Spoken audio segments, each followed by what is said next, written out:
नमस्कार माझ्या गोड ताईंनो, कशा आहेत सगळ्या? मी सरितानी खूप मनापासून स्वागत आहे तुम्हाला सगळ्यांचं पुन्हा एकदा आपल्या एका नवीन व्हिडिओमध्ये. सकाळ सकाळी आता शॉपवरती घरचं ओळखून आले होते. शॉपवरचं क्लिनिंग उरकलं आणि काही ब्लाऊज आहेत जे दुसरे ब्लाऊज कटिंग करायला घ्यायचे होते आणि या ब्लाऊजवरती नंबर आला, कारण या क्लायंटचा कॉल आला आणि त्यांना जायचं आहे गावी 25ला. तर त्यांना 25ला ही ब्लाऊज हवीच आहेत आणि दुसरे काही क्लायंटचे ब्लाऊज आहेत ते अजून पेंडिंग होते.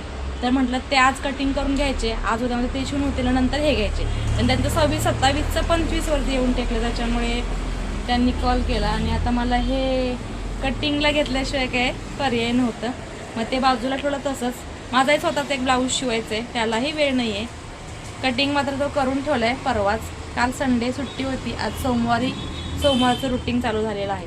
तर हे 3 ब्लाऊज आहेत. 3 ब्लाऊजचे अस्तर आहेत जी प्रेस करून घेतलेली आहेत. 1-1 मीटर अस्तर, 80 सेंटीमीटर लहान साईज असेल तर 90 सेंटीमीटर स्लीवची हे काढलेलं आहे.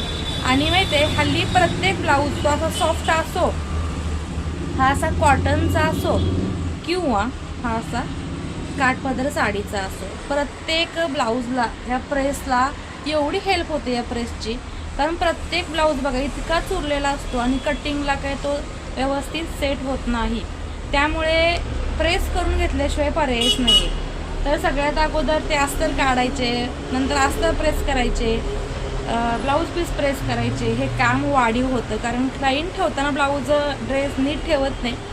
लास्ट वीकमध्ये तर एक ड्रेस असा होता की तो इतका चुरला होता, होजिंग कॉटमध्ये होता. ठेवणार मी नाही कसा ठेवलेला देव जाणे. जवळजवळ 2 ते 3 वर्ष कपाटामध्ये तो ड्रेस होता आणि तोही असा चुरगळा करून ठेवला होता. त्याचा इतका चुरगळा झाला होता की त्याला जवळजवळ अर्धा ते पाऊण तास मला फक्त प्रेसलाच गेला. पाणी मारू मारू मारू कंटाळा आला मला. असं वाटलं याच्यामध्ये माझी ही सलवार आणि ड्रेस कटिंग करून थोडीफार शिवून झाली असती.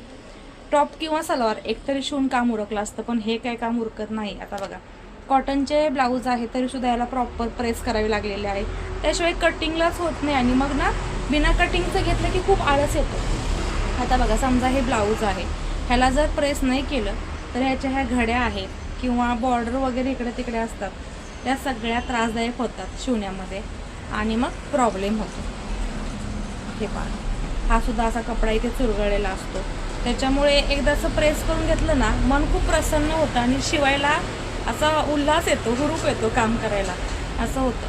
सो सगळ्यात अगोदर हे काम आपल्याला वाढीव जे होतं ते करावं लागतं. हे क्लायंटला सांगून उपयोगाचं नसतं, हे आपणच आपल्याला समजून करायचे असते की बाबा हे आपलं काम चांगलं व्हावं म्हणून.